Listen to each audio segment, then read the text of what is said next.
బురదలుడు, చిల్లర రాజకీయాలు మాట్లాడు, పక్కన మీద దొక్కుడు, తోసుడు, ఇదే నైగను. ఇందులో ఎక్కడన్నా బనకచెర్ల ముచ్చట ఉందా? ఆంధ్రప్రదేశ్కు తీసుకుపోయే ముచ్చట ఉందా? ఆంధ్రప్రదేశ్కి ఇచ్చిన ముచ్చట ఉందా? రెండు రాష్ట్రాలకు ఇబ్బంది ఉంది. ఇద్దరికి ఆమోదయోగ్యమైన విధంగా కూర్చొని మాట్లాడుకోవాల్సిన అవసరం ఉంది అన్నాడు. ఆమోదయోగ్యంగా ఆంధ్రప్రదేశ్ ముందుకు రాలేదు, ఒక్క అడుగు మా హయాంలో ముందుకు పడలేదు. అది బాబు అయినా అది జగన్ అయినా ఇద్దరు కూడా రెండు ప్రభుత్వాలతో మాట్లాడే ప్రయత్నం చేసినాం. నదీ మార్గంగా సాగర్ శ్రీశైలం ఆధారంగా నీళ్లు పైకి తేవాలి అనేది మా ప్రతిపాదన ఉండే. చంద్రబాబు ముందుకు రాలేదు, జగన్ ముందుకు రాలేదు, ఒక్క అడుగు ముందుకు పడలేదు. ఇప్పుడే ఎందుకు పడుతున్నది? ఇప్పుడు ఎందుకు పడుతుందంటే నువ్వు గురుదక్షిణ చెల్లింపులో భాగంగా బాబు గారిని ప్రగతి భవన్కు పిలిచి చీకటి ఒప్పందం చేసుకున్నావు. దాంట్లో భాగంగా ఉత్తమ్ కుమార్ రెడ్డిని సతీ సమేతంగా బెజవాడకు తోలినాం. అందుకే ఇప్పుడు కదులుతుంది. అప్పుడు ఎందుకు కదలలేదు అని నేను అడుగుతాను. అది చూడండి, సతీ సమేతంగా బెజవాడలో కలిసి వచ్చిండు, రేవంత్ రెడ్డి గారు తోలిచ్చిండి అని ఒప్పుకొని వచ్చిండి పోయి. ఇది ప్రగతి భవన్ మీటింగ్. దెన్ ఇదే ఎజెండాలో పారాగ్రాఫ్ 5 చదువుతలేడు రేవంత్ రెడ్డి. ఇదే మినిట్స్ ఆఫ్ ద మీటింగ్లో ఏదైతే అపెక్స్ కౌన్సిల్ మీటింగ్ 2026లో జరిగిందో అందులోనే ఎజెండా నెంబర్ 5లో కేసీఆర్ గారు మాట్లాడింది కూడా స్పష్టంగా ఉంది. అందులో కూడా raised objection over the expert committee constituted by Government of India to address the issues of diversion of water from Godavari to Krishna River between the two states without prior consultation of Telangana, and pointed out conflict of interest with respect to some members. He requested for reconstitution of the committee as already requested. ఇందులోనే స్పష్టంగా చెప్పింది, మా అనుమతి లేకుండా, తెలంగాణ చర్చ లేకుండా, తెలంగాణతో సంప్రదించకుండా ఆంధ్రప్రదేశ్కు గోదావరి నీళ్లు మళ్లించడం పట్ల, ఆ కమిటీలో ఉండే సభ్యుల యొక్క తీరు పట్ల కేసీఆర్ గారు చాలా స్పష్టంగా తన నిరసనను కూడా తెలియజేసిన విషయాన్ని ఇందులో స్పష్టంగా చెప్పారు. ఇంత క్లియర్గా ఉంటే పిల్లలకి 2016లో బంకచెర్ల రాసి ఇచ్చినట్టు నిన్నటి ప్రజెంటేషన్ పెట్టా. ఇది మీరు చూసిండ్రు. నిన్న వాళ్ళు ఏం ప్రజెంటేషన్ పెట్టిండ్రో కూడా ఒకసారి చూడండి. హెడ్డింగు నిన్న కాంగ్రెస్ పార్టీ ఉత్తమ్ కుమార్ రెడ్డి గారు, రేవంత్ రెడ్డి గారు కలిసి పెట్టింది. ఏం రాసింది పైన? 2016లో గోదావరి పెన్నా నదుల అనుసంధానంపై ప్రతిపాదన. ఏమైనా ఉందా అందులో? అసలు పెన్నా గురించి ఉందా అందులో? ఇది హెడ్డింగ్ ఏం పెట్టిండ్రు? ఇంత పిచ్చి అబద్ధాలా? ఇంత చిల్లర రాజకీయాలా? ఇంత నీచంగా దిగజారాలా మిస్టర్ రేవంత్ రెడ్డి? నువ్వు రాసిన దాంట్లో కింద యాజ్ ఇట్ ఈజ్ నువ్వు తెలుగు అనువాదం చేసినావు. అలా ఎక్కడన్నా పెన్నా అనే పదం ఉందా? ఆంధ్రప్రదేశ్కి ఇచ్చిన పదం ఉందా? ఇలా అసలు విషయాన్ని కొంచెం అండర్లైన్ చేయలేదు చూడండి లాస్ట్కు. ఇది ఏముండాలా కనబడుతుంది కొద్దిగా. అందులో క్లియర్గా అదే పెట్టాలి. బస్ సార్ రెండు రాష్ట్రాల మధ్య అవగాహన భావంతో సమస్యలు చర్చించి పరిష్కరించుకోవాల్సిన అవసరం ఉందని ఆయన హితవు పలికారు. దాన్ని అండర్లైన్ చేయలేదు. ఎక్కడన్నా ఇందులో పెన్నా అనే పదం ఉందా? పక్కన ఇంగ్లీష్లో ఉంది, ఈ పక్కన తెలుగులో ఉంది. నువ్వు హెడ్డింగ్ ఏం పెట్టినావు? 2016లో గోదావరి పెన్నా నదుల అనుసంధాన ప్రతిపాదన. అంటే ఇంత చిల్లర దివాలా కోరు దిక్కుమాలిన చిచ్చోర రాజకీయం రేవంత్ రెడ్డి చేస్తున్నాడు. పెట్టు, అసెంబ్లీ పెట్టి నీ బట్టలు ఇప్పుతాం, మాట్లాడటం గట్టిగా. నీళ్ళేందో పాలేందో తేలిస్తాంప అసెంబ్లీ సాక్షిగా, రాష్ట్ర ప్రజల సాక్షిగా, శాసనసభ సాక్షిగా. ఎవరు అబద్ధాలు మాట్లాడుతుందో, ఎవరు నిజాలు మాట్లాడుతారో మాట్లాడదాం అసెంబ్లీలో. మైక్ కట్ చేయగాడ మైక్ కట్ చేస్తాడు మళ్ళా. సరే, నెక్స్ట్ కెమెరా వాళ్ళ సైడ్ పెట్టాడు. మా మాణిక్యరావు మంచిగా యాడ్ చేస్తుండు. నన్ను చూపిస్తలేదు అసెంబ్లీలో. నేను మాట్లాడుతుంటేనే బొమ్మ కనబడదు, మైక్ కెమెరా తిప్పిస్తాడు. సరే, అయితే ఇక్కడ ఇంకొక విషయం కూడా ఏంటంటే, ఇది మీరు స్పష్టంగా చూసిండ్రు. కేసీఆర్ గారు ఆనాటి ఢిల్లీలో జరిగిన అపెక్స్ కౌన్సిల్ మీటింగ్లో పెన్నా నది ప్రస్తావన కానీ, నీళ్లు ఆంధ్రప్రదేశ్కి ఇచ్చే ముచ్చట కానీ ఎక్కడ అందులో ఒక్క మాట మాత్రం కూడా లేదు. పాయింట్ నెంబర్ 2, కేసీఆర్ గారు 2వ లెటర్ రాశారు. ఇది 2/10/2020 కేసీఆర్ గారు రాసిన లేఖ. 2/10/2020. ఇందులో చాలా స్పష్టంగా ఏం చెప్పిండ్రో కేసీఆర్ గారు కూడా చూడండి ఒకసారి. డిఎస్ శ్రీ గజేంద్ర షెకావత్ జీ కేంద్ర మంత్రికి రాశారు. ఏమని? యూటిలైజేషన్ ఆఫ్ గోదావరి వాటర్స్ గురించి ఏం రాశారు? In this context it is worth noting that as per 53 years of Central Water Commission gauge records, at the last gauging station on Godavari River, Annexure 8, at least 3,000 TMC of water flows into the Bay of Bengal. after the utilization of both the states of Telangana and Andhra Pradesh. The erstwhile state of Andhra Pradesh itself allocated 65.13 of the Godavari waters to Telangana region. The 3000 TMC of water flowing into the sea annually can be used as pro rata basis. Based on the total water requirement for irrigation, industry, drinking water, Telangana will use 1950 TMC water per year. Telangana will use 1950 TMC of water per year in comparison to present allocation of 967 TMC. ఎంత స్పష్టంగా చెప్పిండ్రు.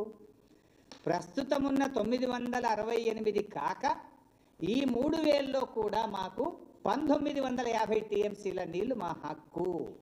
అంటే 1950 plus 968 అంటే 2918 TMCల నీళ్లు మా హక్కు అని కేంద్ర మంత్రి షెకావత్కు 2020లో కేసీఆర్ గారు రాసిన లెటర్. ఎంత? 2918 TMCలు తెలంగాణ హక్కు అని స్పష్టంగా కేసీఆర్ గారు రాసిన లేఖ మిస్టర్ రేవంత్ రెడ్డి ఫైల్లో ఉంటే తెప్పించుకొని చదువు. మీ ఇరిగేషన్ డిపార్ట్మెంట్ని అడిగితే ఈ లెటర్ తెచ్చిస్తారు, చదువును. ఇది ఒక ప్రూఫ్. అంటే ఆయన ఏం మాట్లాడతాడు, మొత్తం వదిలేసిండు. ఈ పుణ్యాత్ముడు నిన్న జ్ఞానోదయం అయింది, ఇదే విషయం నేను చెప్పిన. మొదలు ఏం చేసిండు, ఢిల్లీలో పోయి లేలే మాకు 1000 ఇస్తే చాలు, మిస్టర్ చంద్రబాబు నాయుడు 500 కృష్ణాలు ఇయ్యి, 1000 గోదావరిలు ఇయ్యి, ఇక మిగతా నువ్వు ఏమన్నా చేసుకో, ఎన్నన్నా కట్టుకో, బ్లాంకెట్ ఆర్డర్ ఇచ్చిండు. ఆ రోజు నేను ప్రెస్ మీట్ పెట్టి అడిగిన, నువ్వు ఎవడివి? నువ్వు కేవలం కాపలదారుడివి. తెలంగాణ ప్రయోజనాలు చంద్రబాబు నాయుడుకు ఆంధ్రాకు దారాదత్తం చేసే హక్కు నీకు లేదు. ఇది రాష్ట్రం, ఈ రాష్ట్రంలో ప్రజలున్నారు, ప్రజాస్వామ్యం ఉన్నది, ప్రతిపక్షం ఉన్నది. నువ్వెవడి 1000 TMC వేయడానికి మిస్టర్ రేవంత్ రెడ్డి అని నేను ప్రెస్ మీట్ పెట్టి ఆ రోజు అడిగితే ఇప్పుడు జ్ఞానోదయం అయింది ఆయనకు. ఇప్పుడు అది కూడా ఒకసారి చూడండి వీడియో. మొదలేం మాట్లాడిండు, మధ్యలో నేనేం మాట్లాడినా, నిన్న ఎట్లా మాట మార్చిండో, రేవంత్ రెడ్డి ఊసర వెల్లుల్లాగా రంగులు ఎట్లా మారుస్తాడో, రేవంత్ రెడ్డికి జ్ఞానోదయం ఎట్లయిందో ఒక్కసారి చూడండి. కృష్ణా బేసిన్ మీద 500 TMCలు, గోదావరి బేసిన్ మీద దాదాపు 1000 TMCలకు మీరు బ్లాంకెట్ ఎన్ఓసి ఇవ్వండి. ఆ తర్వాత మీరు ఏ ప్రాజెక్టులు అయినా కట్టుకోండి, మాకు అభ్యంతరం లేదు. కేసీఆర్ గారు గోదావరి నదిలో మాకు 963 TMCల నీళ్లు కేటాయించారు. అయితే దీని తర్వాత కూడా 3000 TMCలు సముద్రంలో కలుస్తున్నాయని సెంట్రల్ వాటర్ కమిషన్ లెక్కలు చెప్తున్నాయి. ఆ 3000 TMCల్లో కూడా ఇదే ప్రోరాటా ప్రకారంగా మాకు 1950 TMCల నీళ్లు కావాలి. 1950 TMCలు మాకు కావాలి గోదావరిలో. ఎందుకంటే మా హైదరాబాద్ నగరం 1 కోటి జనాభా ఉంది, 30 లక్షల మంది మైగ్రెంట్ వర్కర్స్ ఉన్నారు. హైదరాబాద్ లో పారిశ్రామిక అవసరాలు, తాగునీటి అవసరాలు, భవిష్యత్ అవసరాల దృష్ట్యా గోదావరిలో 1950 TMCల నీళ్లు ఈ 3000లో మా వాటా. ఈ 3000 సముద్రంలో కలిసే దాంట్లో మా లెక్క 1950 TMCల నీళ్లు ఈ మాకు ఇవ్వాలి అని కేంద్ర జలవనరుల శాఖకు ఆనాడు కేసీఆర్ గారు రాసింది. అంటే ఇప్పుడు మనకు వస్తున్న 968 కాక మరో 1950 మా లెక్క అని కేసీఆర్ చెప్పింది. ఎకర జలాల ఏ విధంగా అయితే ప్రపోర్షనేట్ గా 968 TMC మనకు, 518 TMC ఆంధ్రప్రదేశ్కి వచ్చిందో, అదేవిధంగా గోదావరిలో ఉండే మిగులు జలాలు కావచ్చు, గోదావరిలో ఉండే వరద జలాలు కావచ్చు, ప్రపోర్షనేట్ గా తెలంగాణకు కూడా ఒక రైట్ వస్తుంది. కృష్ణా బేసిన్ మీద 500 ఎప్పుడు సోయ వచ్చింది నాకు చూసి అది మళ్ళీ డేట్ పెట్టి కృష్ణా బేసిన్ మీద 500 సరే. ఫస్ట్ 18/6/2025 నాడేమో 1000 ఇచ్చేయి, నీకు అంత నువ్వేమన్నా చేసుకో చంద్రబాబు నాయుడు, నువ్వు ఏం చేసుకున్నా పర్వాలేదు, బ్లాంకెట్ ఆర్డర్ ఇచ్చి పరిచాడు. అరే నువ్వే అయ్యే నీకు అట్లా 1950 మనది ఉన్నది 2918 అని నేను 19 జూన్ 2025 నేను మాట్లాడినా. ఆయన 18 నాడు మాట్లాడితే తెల్లారి 19 నాడు నేను మాట్లాడినా. నిన్నటి జ్ఞానోదయం అయింది ఆయనకు. నిన్న 1 జూలై నాడు లేలే మా వాటా ఉంది అందులో కూడా 65% మా లెక్క ఉన్నదని నిన్న తెలివికెచ్చిండు. అంటే గోదావరిలో 1000, కృష్ణాలో 500 చాలు అని గొప్పలు చెప్పిన రేవంత్ రెడ్డికి మిగులు జలాల్లో కూడా తెలంగాణ వాటా ఉంటుందని బీఆర్ఎస్ పార్టీ ఆయన జ్ఞానోదయం చేసింది. బీఆర్ఎస్ ప్రశ్నించకుండా ఉంటే నీ నోటు దురిస్థానం వల్లనో నీ అవగాహన లేమితోనో ఇవాళ తెలంగాణకు ఎంత నష్టమవుతుండే? మేము అడగకపోతే ఇవాళ తెలంగాణకు ఎంత నష్టము? అదే పట్టుకొని ఇక 1000 ఇచ్చేస్తే మొత్తం నాకే అంటే ఏమైపోతుండే తెలంగాణ? ఇది బీఆర్ఎస్ సాధించిన విజయం, రేవంత్ రెడ్డికి జ్ఞానోదయం కలిగించింది. ఇంకో మాట అన్నాడు, ఈ 3000 ఎడికేలు వచ్చింది. ఇప్పుడు మీరే చూసిండ్రు, కేంద్ర ప్రభుత్వానికి కేసీఆర్ గారు రాసిన లేఖలోనే స్పష్టంగా చెప్పిండ్రు, as per the Central Water Commission gauge records 3000 TMCs going into sea అని కేసీఆర్ గారు చెప్పారు.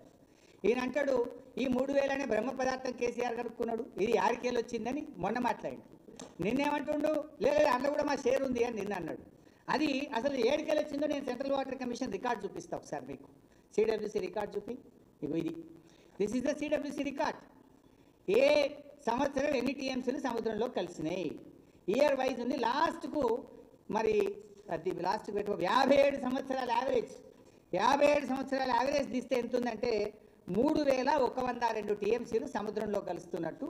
57 సంవత్సరాల యావరేజ్ సముద్రంలో కలిసిన నీళ్ళు. ఇది కేసీఆర్ లెక్కనో తెలంగాణ లెక్క కాదు, ఇది కేంద్ర ప్రభుత్వం యొక్క సెంట్రల్ వాటర్ కమిషన్ లెక్క.